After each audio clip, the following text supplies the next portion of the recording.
Sekumpulan 45 pakar perubatan dari pelbagai organisasi yang berkait secara langsung dan tidak langsung dengan institusi-institusi perubatan kerajaan dan bukan kerajaan memberi gambaran pengendalian pandemik COVID-19 di negara ini gagal. Walaupun tidak menggunakan istilah gagal secara terus, pakar-pakar berkenaan berkata, segala inisiatif kerajaan, termasuk perintah kawalan pergerakan yang dilaksanakan tidak berjaya meredakan keadaan. Perkara itu dinyatakan dalam satu surat terbuka kepada Perdana Menteri Tan Sri Muhyiddin Yassin yang dimuat naik dalam laman web Code Blue. Dalam surat tersebut, Muhyiddin turut dinasihatkan untuk tidak mempolitikkan pandemik COVID-19. Pakar-pakar itu turut berkata, pilihan raya umum ke-15 tatkala pandemik COVID-19 belum diatasi adalah satu bencana yang menunggu untuk berlaku, an unmitigated disaster waiting to happen. Bertentangan dengan nasihat 45 orang pakar perubatan, Eurocam Malaysia telah memberi bayangan negatif andainya kerajaan Malaysia memilih perintah kawalan pergerakan akan memberi impak yang sangat besar kepada ekonomi negara.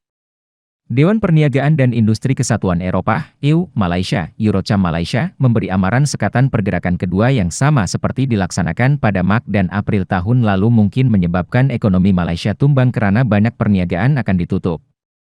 Ketua Pegawai Eksekutifnya, Sven Schneider, berkata negeri paling terjejas teruk akibat pandemik COVID-19 juga hub komersial dan perindustrian negara, yang mana akan menggandakan impak daripada sebarang sekatan pergerakan ketat yang akan. Kami berharap kerajaan akan menimbang dengan teliti perkara ini, di tengah-tengah kebimbangan yang semakin meningkat potensi perintah kawal pergerakan kedua yang ketat, katanya dalam satu kenyataan hari ini.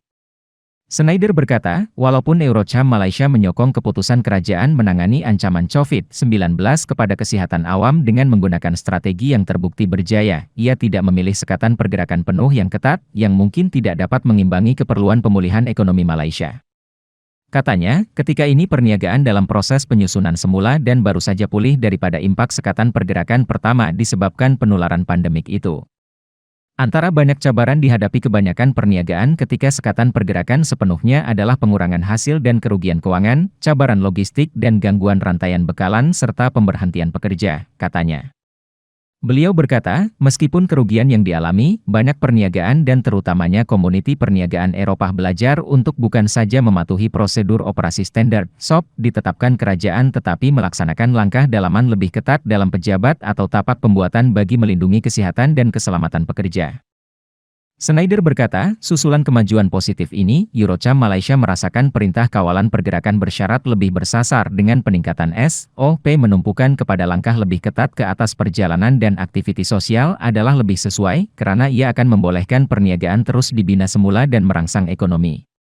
Jika sekatan pergerakan kedua dilaksanakan sama seperti Mac dan April 2020, ia akan membawa impak serius kepada negara dan juga ekonomi, katanya. Oleh yang demikian, mengambil kira pendapat pakar perubatan dan ekonomi bagi mencari situasi menang-menang bagi semua pihak, adalah dicadangkan mempercepatkan penyampaian vaksin kepada rakyat untuk meredakan penularan COVID-19, memandangkan langkah-langkah lain yang sedia ada dilihat tidak lagi mampu untuk mengekang peningkatan kes jangkitan. Setakat hari ini lebih kurang 50 negara di dunia termasuk Arab Saudi, Amerika Syarikat, UK dan lain-lain telah memulakan program vaksinasi ke atas rakyat mereka dan berpuluh lagi negara akan memulakannya dalam seminggu dua ini. Di Malaysia, kerajaan memaklumkan yang rakyat Malaysia dijangka hanya akan mendapat vaksin paling cepat pada bulan depan yaitu Februari 2021.